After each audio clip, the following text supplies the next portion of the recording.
Aujourd'hui, beaucoup de gens pensent que le crédit est une solution.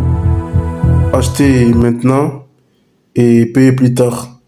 Cela semble très pratique et faisable. Mais attention, sauf que le crédit peut devenir un piège qui t'empêche d'avancer dans ta vie. Et parfois même, le crédit participe à ton appauvrissement. Donc la question à se poser est de savoir, le crédit participe-t-il à l'appauvrissement ou plutôt à t'enrichir? Donc le crédit permet-il de t'appauvrir ou de t'enrichir? C'est ce qu'on va voir. Commençons par la partie 1. Le crédit qui donne l'illusion d'avoir beaucoup d'argent. Donc en gros, ce crédit-là donne l'impression que tu peux tout acheter. Maintenant tu as beaucoup d'argent, tu peux te permettre de faire de la folie. Vous voyez comment est-ce que c'est une grosse pièce? Donc c'est dans les mêmes pièces-là qu'on se retrouve à acheter des voitures, des téléphones, des meubles, à faire des soirées avec des filles. Et sauf que en réalité, tu dépenses des choses que tu n'en as pas encore dans ta possession. Ce sont des emprunts que tu as pris et toi, tu te permets de les dépenser n'importe comment. Voilà maintenant ce qui crée une illusion de richesse. En gros, tu as l'impression que tu es riche, que tu peux t'acheter tout ce que tu veux, mais sauf que tu es encore broke, tu n'as rien, mais tu fais le boss. Parce que tu payes plus cher. Quand tu prends un crédit, tu ne payes pas seulement le produit, mais tu payes aussi les intérêts. Ben oui, c'est très logique, hein. Donc au final, tu te retrouves à payer plus cher que le prix réel du marché. Vous voyez le problème?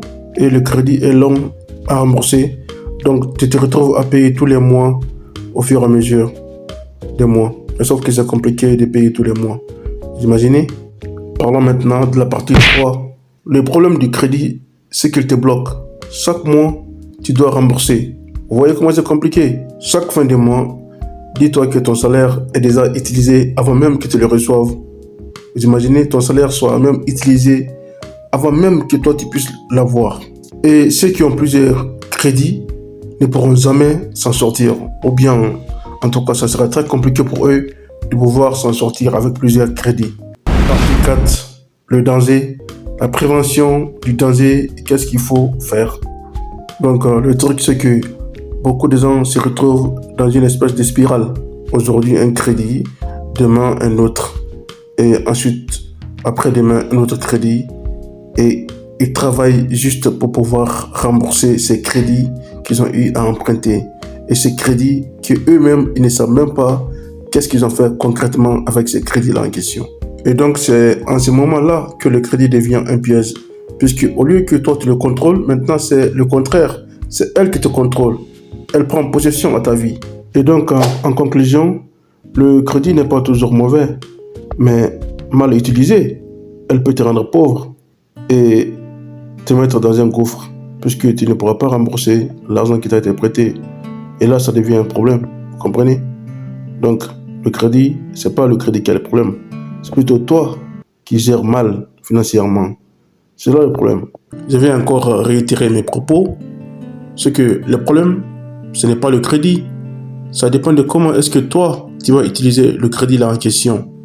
Donc, je ne suis pas en train d'accuser les crédits. C'est plutôt le comportement qu'on a en face de ce crédit-là quand on a en sa possession. Comprenez? Et toi, t'en penses quoi? Dis-moi dans l'espace commentaire ce que t'en penses. Est-ce que pour toi, le crédit est une bonne chose? N'hésite pas à me le dire dans l'espace commentaire en tout cas. Et surtout, n'hésite pas de t'abonner sur Kef Décrypte, puisque ici, on va décrypter encore et encore. À très bientôt. Peace.